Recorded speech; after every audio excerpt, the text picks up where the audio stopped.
स्वामिन्निति नामिने नमस्ते सरस्वती देवे गौरवाणी प्रचारिणे निर्विशेष शून्यवादी पाश्चात्य देश तारिणे जय श्री कृष्ण चैतन्य प्रभु नित्यानंदा श्री अद्वैत गदाधर श्रीवासादि गौर भक्त वृंद हरे कृष्णा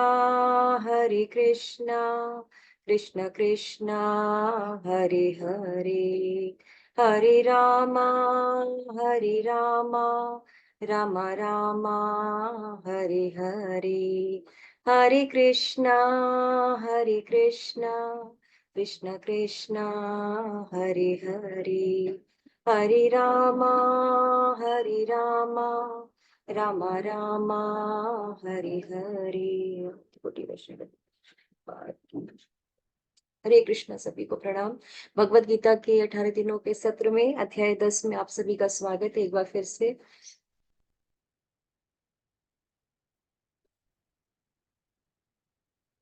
प्रभु मेरी वॉइस तो क्लियर आ रही है ना? कोई डिस्टरबेंस तो नहीं है पीछे से? एक्चुअली यहाँ नहीं पे नहीं माता जी। कुछ नहीं, क्लियर काम सी चल बात रहा है है एकदम। जिसकी वजह से थोड़ा शोर होता है, तो इस वजह से मैं नहीं पूछती नहीं हूँ। माता जी, इसका पता नहीं चलता माता जी। जी जी। तो इस अध्याय का नाम, जैसा कि आप स्क्रीन पे देख रहे हैं, विभूति योग है। जिसमें भगवान इस अध्याय में अपने ऐश्वर्य के बारे में बताएंगे। तो भगवान को अपने ऐश्वर्य के बारे में क्यों बताने वाले हैं? हमने कैसा क्या कारण है कि भगवान अपना ऐश्वर्य को बारे में अब बताने जा रहे हैं इस अध्याय में? ऐसा इसलिए है क्योंकि भगवान जो है, जिससे हम जितना प्रेम करते हैं, तो उसके बारे में हम और अधिक जानने का, हमेशा जानना चाहते हैं, उसके बारे में और अधिक जानने का प्रयास करते हैं, उसके बारे में और अधिक सुनना चाहते हैं। बिल्कुल वैसे ही जैसे जब हम टीचर के पास जाते हैं, अपने बच्चों के टीचर के पास जाते हैं, फिर हमारी मदर हमारी टीचर के पास जाती हैं, और टीचर जब बच्चे के बारे में बताते हैं और उनकी तारीफ करते हैं, तो माँ बहुत ही खुश होती है। फिर वो जानना चाहती है कि उसका बच्चा और क्या करता है क्लास में, उसके फ्रेंड्स कौन कौन से हैं, वो अपने टीचर के साथ किस तरह से वहाँ पे बातें करता है, किस तरह से वो अदर एक्टिविटीज में पार्टिसिपेट करता है, उसका इंटरेस्ट क्या है स्कूल में। तो इस तरह से हम अपने बच्चे के बारे में और अधिक जानने का प्रयास करते हैं, और इस तरह से हम उसमें आनंदित भी होते रहते हैं अपने बच्चे के बारे में सुन करके कि और बताइए, टीचर से कहते हैं और बताइए इसके बारे में, और क्या करता है क्लास में, और भी बहुत सारी बातें। तो इसी तरह से अब अर्जुन जो है, वो भगवान से अब रिक्वेस्ट कर रहे हैं कि भगवान अपने बारे में और बताइए अब अपने बारे में। भगवान जितना बता रहे हैं वो उसको और अधिक सुनना चाह रहे हैं। भगवान से कह रहे हैं और बताइए भगवान, मेरा मन नहीं भर रहा आपके बारे में सुन करके, आप मुझे बस बताते रहिए अपने विषय में। तो ये जो संबंध होता है, ये केवल भक्त और भगवान के बीच में ऐसा संबंध देखने को मिलता है। क्यों? क्योंकि इसमें भक्त जो है वो भगवान के विषय में जितना अधिक सुनता है, वो उनको और गहराई से समझ पाता है, और इससे क्या होता है, इसकी भक्ति जो होती है वो दृढ़ होती है, और भक्ति में वो आगे बढ़ पाता है, अपनी भक्ति में वो दृढ़ होकर के आगे बढ़ पाता है। तो इसलिए भगवान अब अपने इस अध्याय में, अध्याय 10 में जो है, भगवान अपनी विभूतियों के बारे में अब बताने जा रहे हैं। तो भगवान कहते हैं, श्री भगवानुवाच भूय एव महाबाहो शृणु मे परमं वचः यतेऽहं प्रीयमाणाय वक्ष्यामि हितकाम्यया। तो यहाँ पे भगवान कह रहे हैं अपनी विभूति के बारे में। जैसे भगवान को मैंने बताया कि भगवान अब बताने जा रहे हैं अपनी विभूति के बारे में, तो भगवान क्या कहते हैं अर्जुन से अब, कि हे महाबाहु अर्जुन, और आगे सुनो। चूंकि तुम मेरे प्रिय सखा हो, अतः मैं तुम्हारे लाभ के लिए ऐसा ज्ञान प्रदान करूंगा जो अभी तक मेरे द्वारा बताए गए ज्ञान से श्रेष्ठ होगा। तो जैसा कि अध्याय 9 में भगवान ने बोला था, प्रवक्ष्यामि अनसूयवे, यानी कि भगवान कह रहे हैं कि मैं केवल उन्हीं को बताता हूँ जो मुझसे द्वेष नहीं करते हैं। तो यहाँ पे भगवान अब उसी चीज को कह रहे हैं कि अर्जुन, क्योंकि तुम मेरे सखा हो, तुम मुझसे प्रेम करते हो, इसीलिए मैं तुमको ये ज्ञान जो है वो प्रदान करूंगा। तो भगवान जैसा कि विभूति के बारे में बताएंगे, तो जिससे हम कि इसलिए भगवान विभूति के बारे में और भी बताना चाह रहे हैं, हम लोगों के लिए भी बताना चाह रहे हैं, ताकि हम अपने जीवन में भी इसका अनुभव कर सकें, भगवान की विभूतियों को अनुभव कर सकें। अध्याय 7 में भी हमने बहुत सारी ऐसी विभूतियों के बारे में जाना था, जब भगवान ने बताया था कि मैं जल का स्वाद हूँ, सूर्य का प्रकाश हूँ, तेज हूँ, और वेदों में मैं ओमकार हूँ, और भी बहुत सारी चीजें भगवान ने वहां पे भी बताई थी। तो यहाँ पे भगवान जो है इस अध्याय में करीब 80 से ज्यादा अपनी विभूतियों के बारे में बताएंगे हमें। तो इस श्लोक में जो है भगवान यही कह रहे हैं कि अर्जुन, मैं तुमको अब कुछ बताना चाहता हूँ, मैं तुमको कुछ ज्ञान देना चाहता हूँ, कुछ ज्ञान प्रदान करना चाहता हूँ। क्यों? क्योंकि अर्जुन क्या है, उनका प्रिय मित्र है, उनका प्रिय सखा है, इसीलिए भगवान उसको अब कुछ उनको कुछ बताना चाहते हैं। तो ये हम समझ सकते हैं कि भगवान को कोई अगर अपने मानसिक चिंतन से समझना चाहे तो वो कभी भी अपने मानसिक चिंतन से भगवान को नहीं समझ सकता। हम केवल उतना ही समझ पाते हैं जितना भगवान अपने आप को प्रकट करते हैं। तो भगवान अपने आप को सिर्फ कहाँ प्रकट करते हैं? भगवान सिर्फ अपने आप को अपने भक्तों के सामने प्रकट करते हैं, और जिस प्रकार से वो प्रकट करते हैं तो हमें भी भक्तों के द्वारा ही भगवान के विषय में जो है वो ज्ञान प्राप्त होता है। तो भगवान आगे क्या कहते हैं? भगवान आगे कहते हैं कि ना मे विदुः सुरगणा प्रभवं न महर्षयः अहम आदि ही देवानां महर्षीणां च सर्वशः। तो भगवान कहते हैं ना तो देवतागण मेरी उत्पत्ति या ऐश्वर्य को जानते हैं, ना ही महर्षि गण ही जानते हैं, क्योंकि मैं सभी प्रकार से देवताओं और महर्षियों का भी कारण स्वरूप या उद्गम हूँ। फिर भगवान कहते हैं तीसरे श्लोक में, जो मुझे अजन्मा अनादि समस्त लोकों के स्वामी के रूप में जानता है, मनुष्यों में केवल वही मोह रहित और समस्त पापों से मुक्त होता है। तो भगवान देखिए कह रहे हैं कि बड़े बड़े देवता, यानी कि जो बड़े बड़े देवता हो या ब्रह्मा जी ही क्यों ना हो, वो भी भगवान को नहीं जान सकते हैं। क्यों नहीं जान सकते? क्योंकि भगवान आदि हैं, और उनसे ही सब लोग उत्पन्न हुए हैं, उनसे ही सब कुछ उत्पन्न हुआ है। बिल्कुल वैसे हम समझ सकते हैं जैसे कोई पुत्र अगर है, तो क्या वो अपने पिता के विषय में सब कुछ जान सकता है? नहीं जान सकता। उसको तभी पता चलेगा जब वो अपने पिता से सुनेगा, क्योंकि वो पिता के बाद आया है। क्योंकि वो पिता के बाद आया है, इसीलिए वो अपने पिता के विषय में सब कुछ नहीं जानता है। उसी प्रकार जो देवी देवता होते हैं, इनकी भी उत्पत्ति जो हुई है वो भगवान के बाद हुई है, इसीलिए वो भी भगवान को पूरी तरह से नहीं समझ सकते हैं।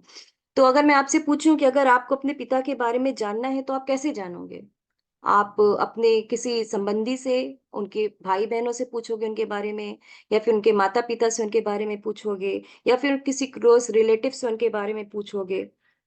तो वैसे ही अगर हमको भगवान के बारे में जानना है, भगवान के बारे में समझना है, तो हमें उनके भक्तों से समझना होगा। उनके भक्त ही हमें बता सकते हैं कि भगवान को कैसे जाना जा सकता है। जैसे भगवान ने पीछे बोला ना कि जो मुझसे प्रेम करते हैं, मैं उनके सामने बस प्रकट होता हूँ, मैं उनको ये ज्ञान प्रदान करता हूँ। तो ऐसे कौन है? ऐसे केवल भगवान के भक्त ही होते हैं।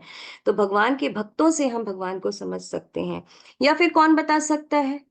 या फिर वो पिता खुद अपने पुत्र को बताए अपने विषय में, तब वो पुत्र जो है वो अपने पिता को जान सकता है। उसी प्रकार से जब भगवान स्वयं अपने बारे में बताएंगे, तभी तो हम उनको जान सकते हैं। तो भगवान हमें खुद तो बताने नहीं आ सकते हैं भाई, क्योंकि हम इतने शुद्ध तो नहीं है जितने अर्जुन थे। तो हम शुद्ध भक्तों से ही केवल भगवान के विषय में जान सकते हैं। अभी इसके अलावा हम और हमारे सामने और कोई दूसरा सोर्स नहीं है, या फिर हम भगवान को शास्त्रों के माध्यम से, वेदों के माध्यम से जान सकते हैं। तो भगवान जब प्रकट होते हैं, तो भगवान जो है इस धराधाम पे जब आते हैं, तो भगवान जो है वो कुछ लीलाएं करते हैं। दो प्रकार की लीलाएं करते हैं। एक लीला जो होती है उसे लौकिक लीलाएं कहते हैं, और दूसरी प्रकार की जो लीला भगवान करते हैं वो अलौकिक होती है। तो लौकिक लीलाएं जैसे कि सांसारिक जो लीलाएं भगवान करते हैं, जैसे कि गाय चराते हैं, फिर माखन चुराते हैं, अपनी माता के साथ हठकेली करते हैं, बच्चों ग्वाल बालों के साथ खेलते हैं, क्रीड़ाएं करते हैं। तो बिल्कुल जैसे नॉर्मल बच्चे करते हैं, वैसे ही वो लीलाएं करते हैं। लेकिन भगवान जब धरा पे आते हैं, इन लौकिक लीलाओं के साथ साथ वो कुछ अलौकिक लीलाएं भी करते हैं। जैसे कि भगवान जो है वो गोवर्धन पर्वत को उठाते हैं, कालिया नाग के फन पर नृत्य करते हैं, असुरों का वध करते हैं, बचपन से ही असुरों का वध करते हैं। तो जो कुछ लोग होते हैं वो ये भगवान की जो ये लौकिक क्रियाएं जो होती हैं, जो सांसारिक लीलाएं होती हैं, वो सिर्फ उन्हीं को देख पाते हैं, और इस तरह से देख करके वो मोहित हो जाते हैं। वो जान ही नहीं पाते कि ये स्वयं भगवान है। तो जैसे ब्रह्मा जी के बारे में हमने पढ़ा है कि ब्रह्म विमोहन लीला में क्या हुआ, ब्रह्मा जी जो थे वो जब भगवान को देखा उन्होंने कि भगवान किस तरह से अपने मित्रों का जूठन खा रहे हैं, तो उन्हें लगा कि ये भगवान कैसे हो सकते हैं, भगवान तो समस्त ऐश्वर्य के स्वामी हैं, वो कैसे किसी का जूठा खा सकते हैं। और वो इस प्रकार से मोहित हो गए और उन्होंने सभी ग्वाल बालों को, बछियों को चुरा लिया। तो उसके आगे की लीला तो हम सब जानते ही हैं, हम मैंने क्लास में भी इसकी स्टोरी आपको बताई है। तो इस तरह से हम देखते हैं कि बड़े बड़े देवता और कभी कभी जो भगवान, किस तरह से बड़े बड़े देवता भी कभी कभी भगवान को जो है समझने में भूल कर जाते हैं। इसी प्रकार से इंद्र भी भगवान को समझने में भूल कर गए थे, जैसा कि तभी भगवान ने गोवर्धन पर्वत की लीला भी की थी उसी समय। तो इस तरह से बड़े बड़े देवता और महर्षि गण भी भगवान को नहीं समझ पाते। फिर भगवान कहते हैं कि सप्तऋषि गण तथा उनसे भी पूर्व 4 अन्य महर्षि एवं सारे मनु मानव जाति के पूर्वज सब मेरे मन से उत्पन्न हैं और विभिन्न लोकों में निवास करने वाले सारे जीव उनसे अवतरित होते हैं। तो भगवान यहाँ पे बता रहे हैं कि सृष्टि में कैसे कैसे सब कुछ होता है। पहले ब्रह्मा जी आते हैं, फिर ब्रह्मा जी से चतुष कुमार आते हैं, सनक सनत सनंदन सनत कुमार आते हैं। फिर उसके बाद जो है वो सप्तऋषि आते हैं, फिर मनु आते हैं, मनु से फिर मानव जाति आते हैं। यानी कि सब कुछ जो है वो भगवान से ही आता है। यहाँ पे भगवान यही चीज बता रहे हैं कि सब कुछ भगवान से आ रहा है। फिर भगवान कहते हैं एताम विभूतिम योगम चा मम यो वेत्ति तत्वतः सो अविकल्पेन योगेन युज्यते नात्र संशयः। तो भगवान कहते हैं जो मेरे इस ऐश्वर्य तथा योग से पूर्णतया आश्वस्त है, वह मेरी अनन्य भक्ति में तत्पर रहता है, इसमें तनिक भी संदेह नहीं है। तो यहाँ पे भगवान बता रहे हैं कि जो भगवान के ऐश्वर्यों को जान लेगा या जो भगवान के विषय में इतना कुछ जान लेगा कि वो भगवान की अनन्य भक्ति में तत्पर हो सकता है, तो इसमें अगर कोई संशय करता है तो वो कभी भी भगवान को नहीं समझ सकता है। यानी कि भगवान ने जो ऐश्वर्य भगवान बता रहे हैं, अगर वो पूर्णतया उससे आश्वस्त नहीं है और भगवान के ऊपर संदेह कर रहा है, तो वो कभी भी भगवान को नहीं समझ सकता है। जो इस पे विश्वास करेगा, जो इसमें संदेह नहीं करेगा, केवल वही भगवान को समझ सकता है। तो भगवान की महानता को जानने के लिए एकनिष्ठ होकर भक्ति करके ही समझा जा सकता है। अगर हम एकनिष्ठ होकर भक्ति करेंगे तभी हम भगवान की महानता को समझ सकते हैं। तो आगे के जो हमारे अब ये 4 श्लोक आने वाले हैं, 8, 9, 10, 11, यानी कि ये 4 जो श्लोक आ रहे हैं इन्हें चतुश्लोक की गीता भी बोला जाता है। क्यों? क्योंकि इसमें भगवान और भक्त के बारे में बताया गया है कि भगवान के बारे में, फिर भक्त के बारे में, और आगे के श्लोक में बताया गया है कि भगवान कितने कृपालु हैं, वो भक्त के लिए क्या क्या करते हैं, वो सब कुछ अब यहाँ पे बताया जाएगा। ये 4 श्लोक जो है ये बहुत ही अच्छे श्लोक हैं। इन 4 श्लोकों के माध्यम से भी जो है भगवत गीता समझी जाती है, भगवान और भक्त के बीच के संबंध को समझा जाता है। तो हम जानते हैं ये चतुश्लोक की गीता में भगवान ने क्या बताया है। भगवान बोलते हैं 8वें श्लोक में, अहम सर्वस्य प्रभुवो मत्तः सर्वं प्रवर्तते इति मत्वा भजन्ते मां बुधा भाव समन्विताः। भगवान कहते हैं मैं समस्त आध्यात्मिक तथा भौतिक जगतों का कारण हूँ, प्रत्येक वस्तु मुझसे ही उद्भूत है। जो बुद्धिमान यह भली भांति जानते हैं वे मेरी प्रेमा भक्ति में लगते हैं तथा हृदय से पूरी तरह मेरी पूजा में तत्पर होते हैं। तो देखिए भगवान यहाँ साफ साफ बोल रहे हैं कि भगवान ही समस्त चीजों के कारण हैं। समस्त यानी कि समस्त आध्यात्मिक और भौतिक जितने भी जगत हैं इस जगह पे, लेकिन इस ब्रह्मांड में भी और स्पिरिचुअल वर्ल्ड में भी जो भी है, सब कुछ भगवान का, भगवान ही उसके कारण है। सभी चीजें उनसे ही उत्पन्न हुई हैं, सभी चीजें उन्हीं से उद्भूत हुई हैं। तो भगवान समस्त चीजों के कारण है, लेकिन कारण के कारण है। तो सबके कारण भगवान है, भौतिक संसार हो या आध्यात्मिक संसार हो, सबके स्रोत भगवान है। तो सभी वस्तुएं जो है वो भगवान से ही उत्पन्न हो रही हैं और सभी के मूल कारण भगवान ही हैं। तो भगवान से ऊपर क्या है? भगवान से ऊपर तब तो कुछ भी नहीं हुआ। तो भगवान ही सबके मूल कारण है, तो क्या उनसे ऊपर कुछ है? कुछ नहीं है। तो भगवान आगे कहते हैं मच्चित्ता मतिगत प्राणा बोधयन्तः परस्परं कथयन्तश्च मां नित्यं तुष्यन्ति च रमन्ति च। मेरे शुद्ध भक्तों के विचार मुझ में वास करते हैं, अपना जीवन मेरी सेवा में अर्पित करते हैं, अपनी अपना जीवन मेरी सेवा में अर्पित करते हैं और वे एक दूसरे को ज्ञान प्रदान करते तथा मेरे विषय में बातें करते हुए परम संतोष तथा आनंद का अनुभव करते हैं। तो अब भगवान भक्तों के बारे में बता रहे हैं कि भगवान बता रहे हैं कि भक्तों के शुद्ध लक्षण किस प्रकार के होते हैं। तो भगवान ये कह रहे हैं कि जो मेरे शुद्ध भक्त होते हैं उनके विचार जो हैं वो मुझ में वास करते हैं। यानी कि भगवान के भक्त जो हैं मतगत प्राणा, यानी कि अपना पूरा प्राण भगवान के ही ऊपर न्यौछावर कर देते हैं। वे भगवान के ही बारे में बातें करते हैं और उसमें ही वो आनंद लेते हैं। तो जैसा कि हमने पीछे पढ़ा कि जो कर्म योगी होते हैं वो क्या करते हैं, कर्मों से भगवान से जुड़ते हैं, अपने इंद्रियों के द्वारा भगवान की सेवा करते हैं और भगवान से जुड़ते हैं। फिर हमने पढ़ा था ज्ञान योगियों के बारे में कि ज्ञान योगी जो होते हैं वो बुद्धि से भगवान से जुड़ते हैं, यानी कि ज्ञान से भगवान से जुड़ते हैं। फिर अष्टांग योगी के बारे में हमने पढ़ा था कि वो मन से भगवान में स्थिर होने का प्रयास करते हैं, यानी कि भगवान में स्थिर होते हैं मन के द्वारा। लेकिन जो शुद्ध भक्त होता है, तो जब शुद्ध भक्ति में आता है, जब वो भक्त शुद्ध भक्ति में आता है तो उसकी जो आत्मा होती है, उसका जो प्राण होता है वो भगवान से जुड़ जाता है। इसीलिए भक्ति योग को सबसे ऊपर माना गया है, यानी कि वो उसका प्राण, उसकी आत्मा सब कुछ भगवान से जुड़ जाती है और इस तरह से वो भगवान को समझ पाता है। तो इसीलिए भक्ति योग को सबसे ऊपर रखा गया है, सबसे ऊपर माना गया है। फिर भगवान कहते हैं कि मत चित्ता, यानी कि उसका मन मेरे में लगा रहता है। यानी कि जब भगवान में मन लग जाता है तो फिर सांसारिक विचार जो होते हैं वो आते ही नहीं है। एक बार अगर भगवान में मन लग गया तो फिर सांसारिक चीजों में मन नहीं लगता, क्योंकि इस तरह से कि अगर जग में मान लीजिए पानी भरा हुआ है, किसी जग में पानी भरा है और अगर आप उसमें फिर से एक गिलास पानी उठाते उसमें डालने का प्रयास करेंगे तो क्या होगा, पानी छलक करके नीचे गिर जाएगा, क्योंकि जग में तो जगह ही नहीं है।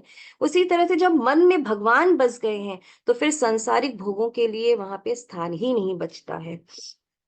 तो ये तो ऐसे भक्त क्या करते हैं, इस प्रकार के भक्त जो होते हैं वे भगवान के विषय में बातें करते हैं, भगवान के विषय में लोगों को बताते हैं। और ऐसा करके क्या होता है, ऐसा करके तुष्यंती च रमंती च, यानी कि वो हमेशा आनंदित रहते हैं, हमेशा वो संतुष्ट रहते हैं। और जो भक्त होते हैं वो खुद भी आनंद लेते हैं और दूसरों को भी आनंद देते हैं। भक्त सभी को भक्ति बांटते हैं। जैसे कि हमारे प्रभुपाद ने जब विदेश गए, अमेरिका गए, तो वहां पे उन्होंने लाखों लोगों को भक्ति दिया, लाखों लोगं को उन्होंने आनंद बांटा, भक्ति का आनंद बांटा। तो सभी को भगवान के विषय में जैसे कि क्लास में भी कुछ लोग कहते हैं कि हम अपने संबंधियों को बताने का प्रयास करते हैं तो वो समझते नहीं है। ऐसा इसलिए भी है क्योंकि हम इतने शुद्ध अभी नहीं हुए हैं कि हम भगवान के विषय में किसी को बताएं और वो तुरंत जुड़ जाए।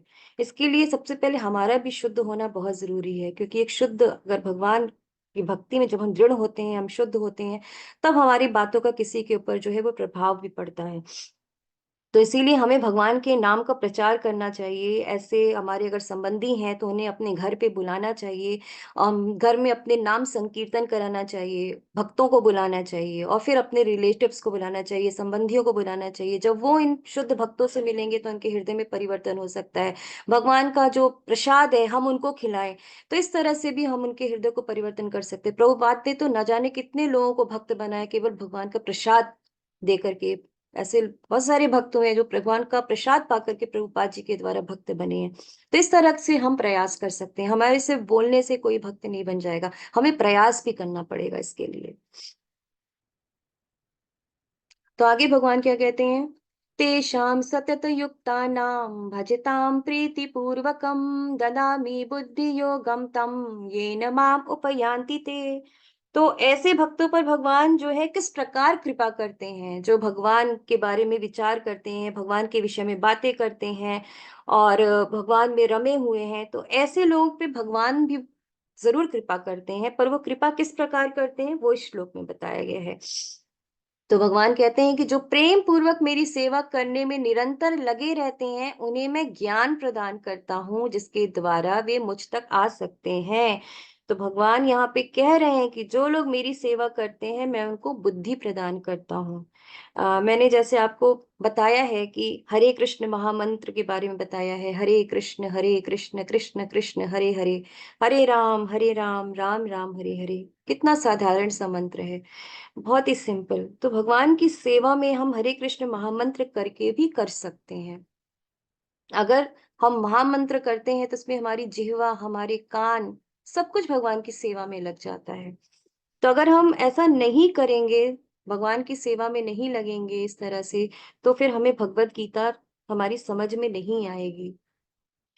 क्योंकि अभी जो हम भक्ति कह रहे हैं, लेकिन हम भक्ति कर नहीं रहे हैं। हम क्या कर रहे हैं? अभी हम सिर्फ सुन रहे हैं ना, केवल हम सुन रहे हैं भगवान के विषय में, लेकिन अभी हम कुछ प्रयास नहीं कर रहे हैं, कुछ हम कर नहीं रहे हैं। मैंने पहले भी बताया था कि पहले हमारा प्रयास होता है, तब भगवान की कृपा होती है। तो पहले हम प्रयास तो करें, हरे कृष्ण महामंत्र का जाप तो शुरू करें, तो भगवान की कृपा होगी। इस तरह से तो अगर भगवत गीता हम सुन भी लें, तो भी हमें समझ में नहीं आएगा, हमें पता ही नहीं चलेगा कि हमें भगवत गीता को अपने जीवन में कैसे फॉलो करना है। तो वही भगवान कह रहे हैं यहाँ पे कि जब कोई मेरी सेवा करेगा, तो मैं उसको बुद्धि दूंगा, इस प्रकार की बुद्धि दूंगा कि वो मेरे तक आ सके। तो हमें एक स्टेप भगवान की ओर बढ़ाना है, हमें हरे कृष्ण महामंत्र का जाप करना है, यही हमारा पहला स्टेप होगा भगवान की तरफ। जब हम हरे कृष्ण महामंत्र करेंगे, तो ये सारी चीजें जो होती हैं और अच्छे से हमें समझ में आ सकती हैं। जो भी चीजें हम यहाँ क्लास में पढ़ रहे हैं, बहुत अच्छे से हमें ये सारी चीजें समझ में धीरे धीरे आने लगेंगी। तो भगवान जो है वो अपने भक्तों को बुद्धि देते हैं, उनको यानी कि भगवान को समझने के लिए कि कैसे हम भगवान को समझ सकते हैं, इस प्रकार की बुद्धि भगवान प्रदान करते हैं। तो भगवान क्या करते हैं कि किसी न किसी तरह भगवान जो है ऐसे व्यक्ति की फिर सहायता करते हैं। भगवान कैसे सहायता करते हैं? उनके जीवन में किसी शुद्ध भक्त को भेजते हैं, या फिर गुरु का मार्गदर्शन उनको मिल जाता है किसी ना किसी तरह। तो भगवान उनकी सहायता इस तरह से फिर करते हैं कि किसी भक्त को, किसी शुद्ध भक्त को उनके जीवन में भेजते हैं, जो उनको भगवान के विषय में बताता है, या फिर उनको गुरु का ऐसा मार्गदर्शन मिलता है कि वो भक्ति की राह पे चल पड़ते हैं।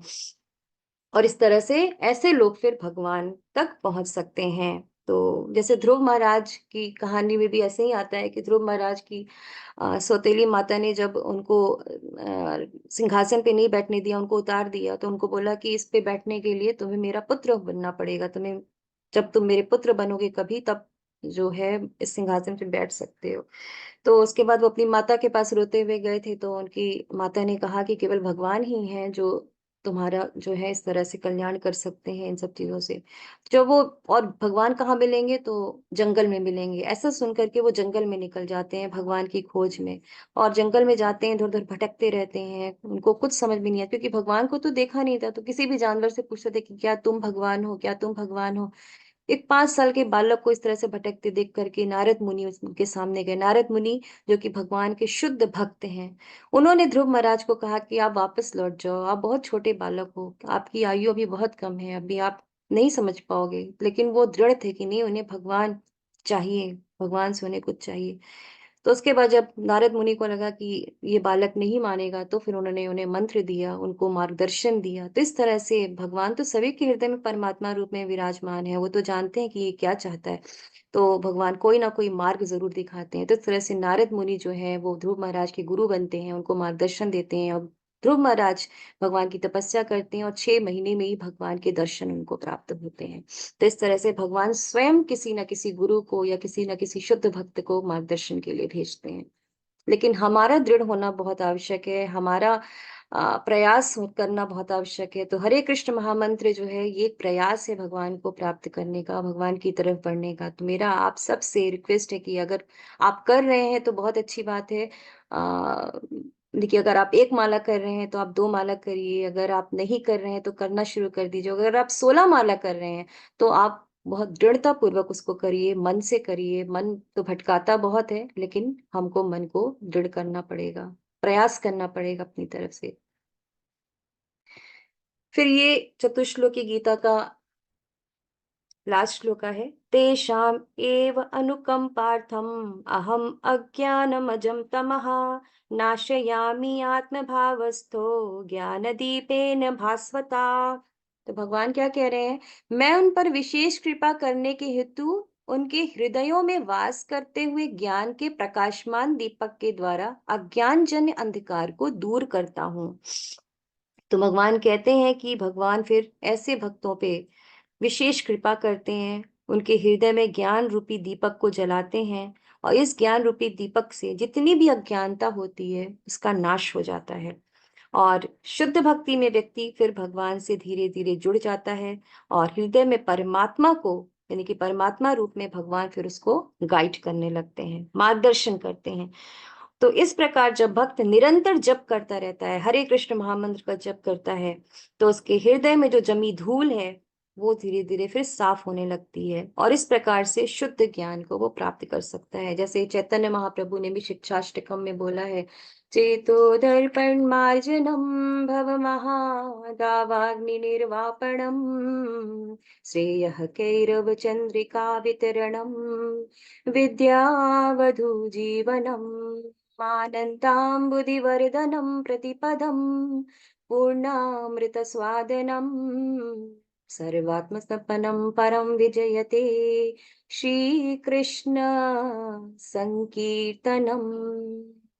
यानी कि भगवान श्री कृष्ण के नाम के संकीर्तन से ही हमारे चित्त पे जो धूल जमा है उसका मार्जन हो सकता है। जब हम भगवान के नाम का जप करते हैं तो जन्म जन्मांतर से जो हमारे चित्त पे धूल जमा हुआ है उसका मार्जन जो है वो भगवान के नाम से ही होता है। बहुत से लोग कहते हैं ना, मेरा मन नहीं लगता, इसीलिए मन नहीं लगता जप में, क्योंकि अभी मार्जन हुआ नहीं है, अभी समय लगेगा। आप बस भगवान के नाम का जप करो, जप से ही मार्जन होता रहेगा, होता रहेगा, होता रहेगा, और एक समय ऐसा आएगा कि मन लगेगा। लेकिन उसके लिए हमें मार्जन मन से करना होगा, तब जा करके ऐसा हो पाएगा।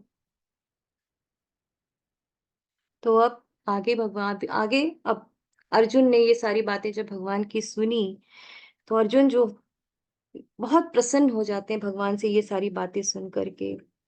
और ये वो समझ जाते हैं कि भगवान जो है वो कितने कृपालु हैं, अपने भक्तों पे कितने कृपालु, अपने भक्तों के विषय में भगवान कितना सोचते हैं, उनके ऊपर कृपा करते हैं। और ये सब बातें सुन करके अर्जुन बहुत ही अधिक प्रसन्न हो जाते हैं। अर्जुन बोलते हैं, परम ब्रह्मा परम धामा पवित्रम परमम भवान पुरुषम शाश्वतम दिव्यम आदिदेवम अजम विभुम अहुस्त्वां ऋषयः सर्वे देवर्षि नारदस्तथा असितो देवलो व्यासः स्वयं चैव प्रदिशि मे। तो ब्रह्म का अर्थ जो होता है वो अविनाशी होता है, जैसा कि पहले भी हमने क्लास में इसको डिस्कस किया है। तो कभी हम जीव के लिए ब्रह्म बोलते हैं, कभी भगवान के लिए ब्रह्म बोलते हैं, पर जब हम परम ब्रह्म बोलते हैं तो परम ब्रह्म का अर्थ होता है सिर्फ और सिर्फ भगवान। तो अर्जुन यहाँ पे कह रहे हैं कि आप ही परम धाम है, यानी कि आप ही परम गंतव्य है भगवान, आप ही सभी का डेस्टिनेशन है। आप ही पवित्रम है, यानी कि आप ही सबसे पवित्र हो। उसके बाद कहते हैं परमम भवाम, यानी कि आप ही हो, यानी कि आप ही ये सब कुछ हो। फिर कहते हैं पुरुषम शाश्वतम दिव्यम, यानी कि आप शाश्वत हो, इटर्नल हो, दिव्य हो। फिर कहते हैं आदि देवम, यानी कि देवताओं के भी आदि हो आप। अजम यानी कि अजन्मा हो, विभुम यानी कि सर्वोच्च हो, सबसे महान आप ही हो। फिर अर्जुन कहते हैं कि ऐसा नहीं है कि ये मैं कह रहा हूं, ऐसा बहुत सारे ऋषि भी बोल रहे हैं। कौन कौन बोल रहा है? नारद बोल रहे हैं, असित बोल रहे हैं, देवल बोल रहे हैं, व्यास बोल रहे हैं। ऐसे ऋषि भी इस सत्य की पुष्टि करते हैं। और सबसे बड़ी बात ब्रवीषि, यानी कि आप स्वयं ये बात कह रहे हो। तो अर्जुन ने, लेकिन नहीं, अर्जुन ही ऐसे नहीं जिन्होंने इस बात को एक्सेप्ट किया, बल्कि समस्त ऋषियों का भी ऐसा कहना है, ऐसा सभी का मत है। तो शास्त्र जो हमारे हैं वो भी इस प्रमाण, इसे प्रमाण के प्रमाणित स्रोतों से भी हमें ऐसा पता चलता है। जैसे श्रीमद् भागवतम में भी बोला जाता है, एते चांश कला पुंसा कृष्णस्तु भगवान स्वयं, यानी कि भगवान कृष्ण ही स्वयं भगवान है। तो ऐसे बहुत सारे हमारे स्क्रिप्चर्स हैं जो इस बात को प्रमाणित भी करते हैं। अब आगे क्या अर्जुन कहते हैं, हे कृष्ण, आपने मुझसे जो कुछ कहा है उससे मैं पूर्णतः सत्य मानता हूँ। हे प्रभु, ना तो देवतागण ना असुरगण ही आपके स्वरूप को समझ सकते हैं। हे परम पुरुष, हे सबके उद्गम, हे समस्त प्राणियों के स्वामी, हे देवों के देव, हे ब्रह्मांड के प्रभु, निस्संदेह एकमात्र आप ही अपने को अपनी अंतरंगा शक्ति से जानने वाले हैं। तो अर्जुन जो है, अर्जुन ने मान लिया है कि भगवान जो बोल रहे हैं वो पूर्ण रूप से सत्य है और परफेक्ट है, इसमें कोई त्रुटि नहीं है। अर्जुन ने इस बात को एक्सेप्ट कर लिया है। तो भगवान को कोई भी पूर्ण रूप से नहीं जान सकता, जैसे मैंने पीछे भी आपको बताया। हम तभी जान सकते हैं जब भगवान स्वयं अपने बारे में बताएं। तो हम भगवान को केवल उतना ही समझ सकते हैं जितना भगवान ने बताया है अपने बारे में, और जितना हमारे लिए जरूरी है। तो भगवान को समझने के लिए भगवान का भक्त होना भी बहुत जरूरी है। तो हे कृष्ण, हे परम योगी, मैं किस तरह आपका निरंतर चिंतन करूं और आपको कैसे जानूं? हे भगवान, आपका स्मरण किन किन रूपों में किया जाए? तो अर्जुन यहाँ पे कह रहे हैं कि आप अपने विषय में और बताइए, लेकिन मैं आपके बारे में और सुनना चाहता हूँ। तो वही चीज आगे भी कह रहे हैं अर्जुन, हे जनार्दन, आप पुनः विस्तार से अपने ऐश्वर्य तथा योग शक्ति का वर्णन करें।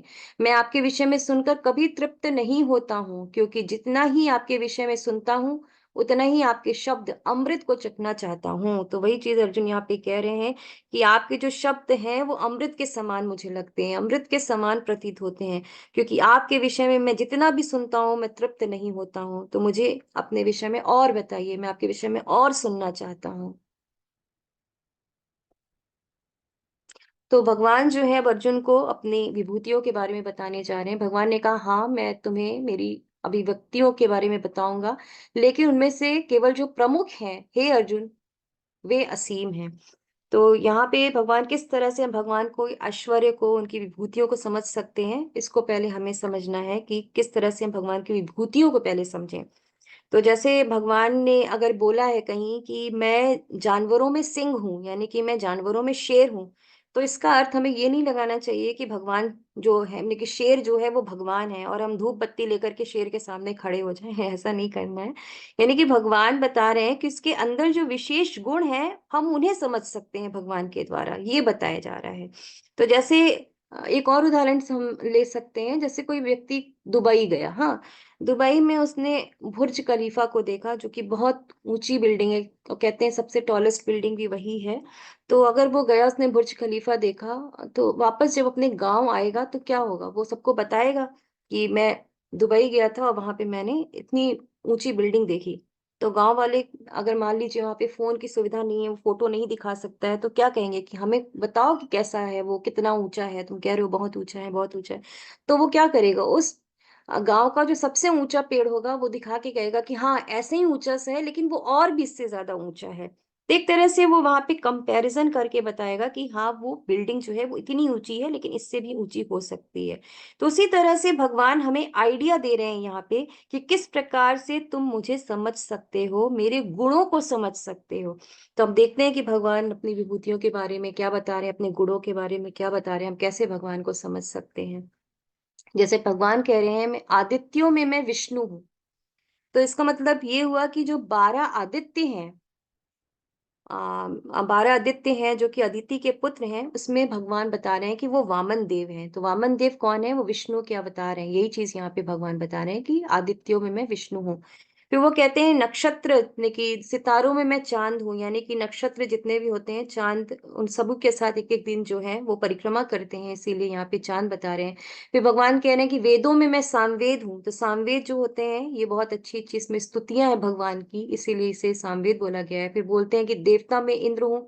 तो इंद्र जो है वो देवताओं के जो है वो स्वामी है, देवताओं के राजा हैं, इसीलिए यहाँ पे बोला गया है। फिर यहाँ पे बोला गया है कि इंद्रियों में मैं मन हूँ। तो मन जो है वो इंद्रियों को कंट्रोल करता है, इसीलिए भगवान ने यहाँ पे बोला। फिर उन्होंने बोला कि रुद्र में मैं शिव हूँ। तो 11 रुद्र हैं, जिनमें कि शिव जो है, उनमें भगवान जो है वो शिव हैं। फिर बृहस्पति जो है वो देवताओं के गुरु हैं, तो इसलिए यहाँ पे बोला गया है कि पुजारियों में मैं बृहस्पति हूँ। फिर जलाशय में मैं सागर हूँ। तो सागर जो है वो, उसमें अनंत मात्रा में पानी रहता है ना। तो उसी प्रकार से भगवान जो है वो अनंत कोटि ब्रह्मांड के स्वामी हैं। फिर कहते हैं यज्ञों में मैं पवित्र नाम जप हूँ, यानी यज्ञ नाम जपे यज्ञस्मि, यानी हरे कृष्ण महामंत्र के बारे में भी देखिए भगवान ने यहाँ पे बोला कि पवित्र नाम में मैं जप हूँ। फिर बोला भगवान ने कि आ, हाँ, पेड़ों में मैं अश्वत्थ हूँ, यानी कि पीपल के पेड़ को बोला कि इसमें मैं अश्वत्थ यानी पीपल के पेड़। फिर देवताओं के ऋषि में मैं नारद हूँ। उसके बाद गंधर्वों में उन्होंने बोला, गंधर्वों में भगवान ने बोला कि मैं चित्ररथ हूँ। तो गंधर्व क्या होते हैं? ये एक्सपर्ट होते हैं, यानी कि देवी देवताओं की सेवा करते हैं, गाने गाते बजाते हैं, नृत्य करते हैं, और इस तरह से इसमें ये एक्सपर्ट होते हैं। फिर भगवान ने बताया कि गायों में मैं सुरभि हूँ। तो सुरभि जो है वो बहुत सारे दूध देती हैं, उनका कभी भी दूध खत्म नहीं होता है। फिर सांपों में वासुकी हूँ, नागों में अनंत हूँ। फिर दैत्यों में मैं प्रहलाद हूँ, भगवान कहते हैं। तो प्रहलाद जो थे वो दैत्य कुल में इनका जन्म हुआ था, लेकिन वो भगवान के परम भक्त थे।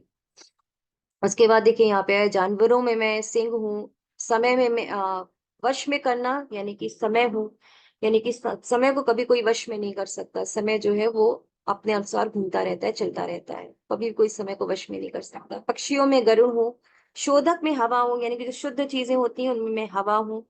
फिर बहती नदियों में गंगा हूँ, यानी कि गंगा जो है वो पवित्र है, तो भगवान यहाँ पवित्रता से तुलना कर रहे हैं अपना।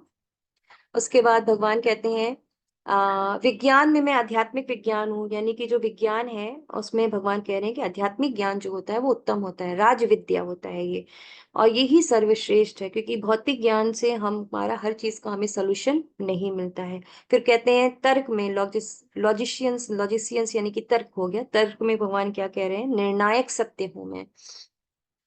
फिर भगवान कहते हैं कि अक्षर के बारे में ऊपर शायद दिया हुआ है, अक्षर में भगवान कहते हैं मैं आ हूं, यानी कि जितने भी अक्षर है उसमें आ जो होता है वो छिपा हुआ होता है, ए जो होता है वो छिपा हुआ है, तो भगवान कह रहे हैं मैं वो हूँ।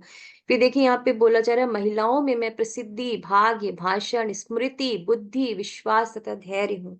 तो भगवान जैसे यहाँ पे बता रहे हैं कि भाग्य यानी कि भाग्य लक्ष्मी हूँ, भाषण यानी कि बोलने की क्षमता हूँ, और स्मृति और बुद्धि हूँ, विश्वास हूँ, धैर्य हूँ। तो इस तरह से महिलाओं में जो विशेषता है भगवान उसको यहाँ पे बता रहे हैं कि भगवान है वो। तो कई लोग कहते हैं कि भगवत गीता में महिलाओं के बारे में क्या बोला गया है, कैसा बोला गया है, तो भगवत गीता में तो भगवत गीता जो सब्जेक्ट है ना वो आत्मा के विषय में बताती है, जीव और आत्मा के बीच में संबंध को बताती है, आत्मा और भगवान के बीच के संबंध को बताती है। यहाँ पे महिला और पुरुष के बारे में ऐसा कुछ भी नहीं बताया गया है भगवत गीता में। तो आत्मा जो है वो सब में है ना, महिला में भी है, पुरुष में भी है, किसी में भेद नहीं है। तो इसमें भगवान ने महिलाओं के लिए देखिए कितना विशेष बोला है यहाँ पे। उसके बाद भगवान ने बोला है महीनों में मार्गशीर्ष है, ऋतु में वसंत है, तो क्या बसंत पंचमी भी है, तो इस मौसम में चारों तरफ जो है फूल खिलना शुरू हो जाते हैं, तो ऋतु में भगवान बसंत हैं। उसके बाद भगवान ने बताया कि वृष्णिवंशी में भगवान वासुदेव हैं, तो वासुदेव का मतलब क्या होता है, वासुदेव का मतलब होता है कि वसुदेव के पुत्र। तो यहाँ भगवान ने बलराम जी के बारे में बताया है कि वसुदेव में, वासुदेव का मतलब यहाँ पे बलराम जी को भगवान बता रहे हैं। तो बलराम जो है वो भगवान के ही विस्तार हैं यहाँ पे। तो पांडव में अर्जुन है, और साधु में व्यास हैं, सीक्रेट्स में शांति, यानी कि अगर रहस्य की बात की जाए किया जाए तो उसमें शांति है, क्योंकि शांति जो है वो सबसे ज्यादा रहस्यमयी होती है। अगर कोई शांत है, अगर कोई व्यक्ति शांत है तो आप कभी भी उसके विषय में कुछ भी नहीं पता कर सकते हैं। तो इस तरह से भगवान ने बहुत सारी अपनी विभूतियों के बारे में, 80 से ज्यादा करीब विभूतियों के बारे में बताया, जिसमें से हमने कुछ इस चार्ट में बताया है, और अगर आपको पढ़ना है तो आप भगवत गीता में पढ़ सकते हैं। भगवान ने और भी बहुत सारी विभूतियों के बारे में बताया, अगर हम उतना डिस्कस करेंगे तो शायद हमारा एक जो क्लास होगी वो इन विभूतियों के ही ऊपर हो सकती है। तो इस तरह से ये पिक्चर में भी बताया गया, भगवान की विभूतियों को बताया गया है।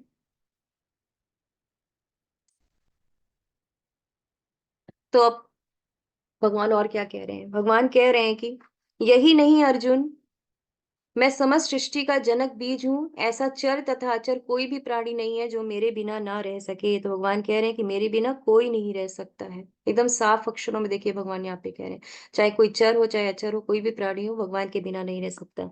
तो क्यों क्यों हम क्यों नहीं रह सकते भगवान के बिना, क्योंकि हम भगवान के अंश हैं, और अंश जब पूर्ण से दूर रहता है, यानी कि भगवान पूर्ण है और हम उनके अंश हैं, तो अंश जब पूर्ण से दूर रहता है तो कभी भी खुश नहीं हो सकता, कभी भी सुखी नहीं रह सकता। जब अंश पूर्ण से दूर रहता है तभी वही उसके दुख का कारण बन जाता है।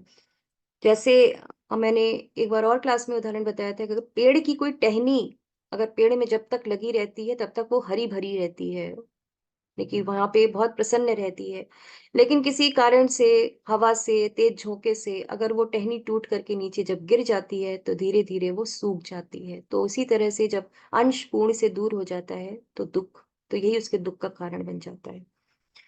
फिर भगवान कहते हैं कि हे परम तपा, मेरी दैवी विभूतियों का अंत नहीं है, मैंने तुमसे जो कुछ कहा वह तो मेरी अनंत विभूतियों का संकेत मात्र है, यानी कि भगवान की अनंत विभूतियां जिसे हम गिन भी नहीं सकते, काउंट भी नहीं कर सकते। यहाँ पे तो हम कह रहे हैं कि 80 से ज्यादा है, लेकिन इतनी विभूतियां हैं भगवान ने जो ये बताएं, ये तो भगवान कह रहे हैं कि ये तो कुछ भी नहीं है, अभी तो और भी अनंत विभूतियां हैं, ये तो केवल भगवान की संकेत मात्र है।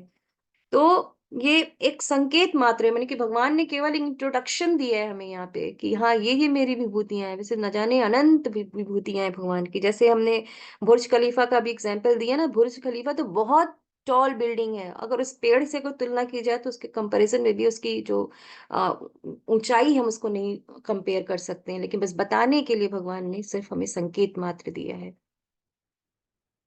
फिर भगवान क्या कहते हैं, तुम जान लो कि सारा ऐश्वर्य, सौंदर्य तथा तेजस्वी सृष्टियां मेरे तेज के एक स्फुलिंग मात्र से अद्भुत हैं। तो भगवान कह रहे हैं कि ये जो मेरा तेज है, सौंदर्य है, तो उसका तो केवल ये एक स्फुलिंग मात्र है। स्फुलिंग मतलब कि जो चिंगारी उठती है उसी को स्फुलिंग बोलते हैं। तो ये तो केवल स्फुलिंग मात्र है, मैंने एक छोटा सा, तो ये एक अंश है। तो भगवान की जो विभूतियां हैं वो अनंत हैं।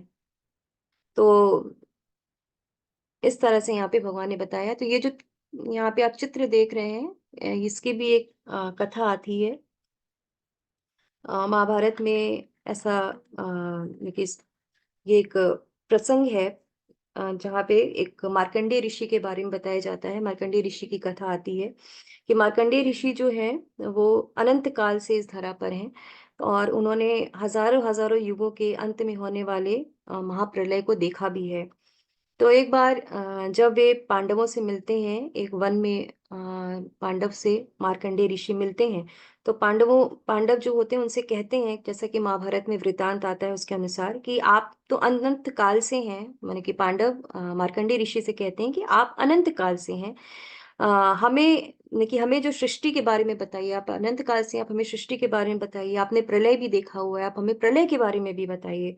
तो मार्कंडेय जी फिर अपना अनुभव यानी कि अपना एक्सपीरियंस जो है वो शेयर करते हुए उनको बताते हैं कि एक बार जब सृष्टि का प्रलय हुआ, तो क्या हुआ, सृष्टि का जब प्रलय होता है तो सब कुछ पानी में डूब जाता है, बाढ़ सी आ जाती है। तो सृष्टि में सब कुछ जो है वो गर्भोदक सागर में, जहाँ गर्भोदक शाही विष्णु जो है वो विराजमान रहते हैं, लेटे रहते हैं, वहां पे डूब जाता है, वहां पे डूब गया। मार्कंडेय ऋषि बताते हैं। तो मार्कंडेय ऋषि कहते हैं कि वो भी डूब रहे थे उसमें। तो वो क्या हुआ, डूब रहे थे, तो उन्होंने कहा कि नहीं उनको, लेकिन फिर वो तैरने लगे। और इसी तरह से वो सालों साल तक वो तैरते रहे। और लेकिन बहुत लंबा पीरियड होता है, जैसे कल्प के बारे में हमने बात किया था कि कल्प का पीरियड बहुत लंबा होता है। तो वो तैरते रहते हैं और आश्रय ढूंढते रहते हैं, लेकिन वो कहीं भी, सब कुछ चूंकि पानी में डूबा रहता है, उन्हें कहीं आश्रय नहीं मिलता है। और एक समय ऐसा आता है कि वो बहुत थक जाते हैं, उन्हें कुछ भी नहीं दिखता कि जहाँ पे रुक करके वो आराम कर सकें। तभी उन्हें बहुत हजारों हजारों सालों के बाद फिर उन्हें एक वृक्ष नजर आता है, एक पेड़ नजर आता है, वट वृक्ष नजर आता है। तो जिसके पत्ते पर एक श्याम वर्ण का श्याम सुंदर बालक जो है वो लेटा हुआ था। और वो बालक जो था वो बहुत ही सुंदर था। तो मार्कंडेय ऋषि बोलते हैं कि मैं हैरान हो गया कि इस प्रलय में भी कैसे सब कुछ कि डूब गया है, और ये बालक यहाँ पे क्या कर रहा है, ये बालक कैसे यहाँ पे है। तभी उस बालक ने कहा कि हे मार्कंडे, मेरे पास आओ, तुम थक गए हो। तो बच्चे ने बोला, नाम लेके पुकारा उनका, मार्कंडे तुम थक गए हो, मेरे पास आओ।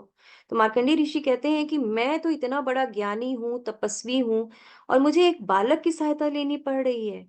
और ये सोच करके वो चिंतित हो जाते हैं कि ये तो, फिर वो सोचते हैं कि लेकिन ये बालक तो मेरा नाम भी जानता है। तो इसका अर्थ ये हुआ कि ये कोई साधारण बालक नहीं है। इतना वो सोच ही रहे होते हैं कि भगवान जो होते हैं, मतलब कि जो बच्चा लेटा हुआ होता है, वो सांस खींचते हैं, सांस जोर से खींचते हैं, और वो मार्कंडेय मुनि जो होते हैं वो भगवान के पेट में चले जाते हैं। और जब वहां पहुंचते हैं तो वहां पे वो अलग ही सृष्टि देखते हैं, महल देखते हैं, नदियां देखते हैं, अलग लोक देखते हैं, पर्वत देखते हैं। और इस तरह से वो वहां पे कुछ समय के लिए फिर विश्राम करते हैं, रेस्ट करते हैं। और फिर जब बाहर जो है जो पानी जब सूख जाता है, यानी कि जब प्रलय खत्म हो जाता है, तो फिर से वो सांस छोड़ते हैं। तो मार्कंडेय मुनि जो है वो बाहर आ जाते हैं। तो इस प्रकार से मार्कंडेय मुनि ने अपना अनुभव जो है वो पांडवों के साथ साझा किया। फिर वो पांडवों से बोलते भी हैं कि तुम्हारे साथ में जो ये कृष्ण है ना, ये वही है। लेकिन साफ साफ वो इंडिकेशन देते हैं कि तुम्हारे साथ जो ये कृष्ण के साथ जो तुम रहते हो ना, ये वही बालक है। तो तुम्हें उनके नतमस्तक होना चाहिए, उनके शरण में रहना चाहिए। तो पांडव तो पहले से ही भक्त थे भगवान के। तो ये सब सुनकर जो है उनका प्रेम भगवान के लिए और भी बढ़ जाता है। तो कृष्ण जो है वो हमेशा से अपने धाम में है, वो शाश्वत है। भगवान का जो श्याम सुंदर रूप है ना, वो दिव्य है, वो सदैव अपने धाम में उसी स्वरूप में विराजमान रहते हैं। तो उसके कि ये जो मार्कंडी मुनि ने जो अपना वृतांत सुनाया, उसके पर एक स्तुति भी आती है। करार विंदेन पदार विंदम मुखार विंदे विनिवेशयन्तम वटस्य पत्रस्य पुटे शयानम बालम मुकुंदम मनसा स्मरामि। तो मुकुंदमाला स्तोत्र में ऐसा बताया जाता है। तो अब भगवान क्या कह रहे हैं? भगवान कहते हैं, अथवा बहुनैतेन किं ज्ञातेन तवार्जुन विष्टभ्याहम इदं कृत्स्नम एकांशेन स्थितो जगत। भगवान कहते हैं, किंतु हे अर्जुन, इस सारे विशद ज्ञान की आवश्यकता ही क्या है? मैं तो अपने एक अंश मात्र से संपूर्ण ब्रह्मांड में व्याप्त होकर इसको धारण करता हूँ। तो भगवान कह रहे हैं कि ये सृष्टि तो मेरे एक अंश मात्र से व्याप्त है। मैं कि भगवान कह रहे हैं, ये तो मेरा सिर्फ एक अंश है। इतने सारे बताने की आवश्यकता ही क्या है? इतने सारे बताने की कोई आवश्यकता नहीं है। सृष्टि तो केवल मेरा एक अंश है। तो ये सृष्टि भगवान के एक अंश मात्र तेज से चल रही है। तो आप समझ सकते हैं भगवान की शक्ति के बारे में। तो भगवान को पूरी तरह से नहीं लगना होता है इन सारी चीजों को करने के लिए। वो तो अपने शाश्वत धाम में विराजमान है। तो हर एक कण में भगवान परमात्मा रूप में विराजमान है। जैसे कि इस पिक्चर में देखिए, भगवान हर एक कण में, हर एक जीव में परमात्मा रूप में विराजमान है। सारी वस्तुओं का अस्तित्व ही इसीलिए है क्योंकि भगवान उसमें प्रविष्ट होकर उनका पालन करते हैं। तो इतना जो मैंने बताया, इसको बताने की आवश्यकता नहीं है। भगवान कह रहे हैं अर्जुन से कि मैंने जो तुम्हें इतना सब कुछ बताया, इसको बताने की आवश्यकता नहीं है, क्योंकि ये तो मेरा एक अंश है। मैं अपने एक अंश से पूरी सृष्टि को चला रहा हूँ। तो इस तरह से भगवान अर्जुन से कहते हैं। तो प्रभुपाद जी क्या कहते हैं? भगवान अपने अंश के विस्तार से परमात्मा रूप में सर्वव्यापी हैं, जो हर विद्यमान वस्तु में प्रवेश करता है। अतः शुद्ध भक्त पूर्ण भक्ति में कृष्ण भावनामृत में अपने मनों को एकाग्र करते हैं। अतएव वे नित्य दिव्य पद पर स्थित रहते हैं। इस अध्याय का श्लोक 8 से 11 तक कृष्ण की भक्ति तथा पूजा का स्पष्ट संकेत है, यानी चतुश्लोकी गीता का बारे में प्रभुपाद बता रहे हैं। तो शुद्ध भक्ति की यही विधि है। इस अध्याय में इसकी भली भांति व्याख्या की गई है कि मनुष्य भगवान की संगति में किस प्रकार चरम भक्ति सिद्धि प्राप्त कर सकता है, यानी कि भगवान की संगति से भगवान को प्राप्त किया जा सकता है। इसी के साथ ये अध्याय हमारा यहाँ पे पूरा होता है। हरे कृष्णा सभी को। हरे कृष्ण माता जी। कोटि कोटि नमन माता जी। बहुत ही अच्छे तरीके से माता जी आपने बताया। बहुत ही सुंदर चैप्टर था ये। तो हरे कृष्णा, किसी डिवोटी का कोई प्रश्न है तो अपने हैंड रेज कर सकते हैं। माता जी आप रिकॉर्डिंग बंद कर सकते हैं। जी जी प्रभु।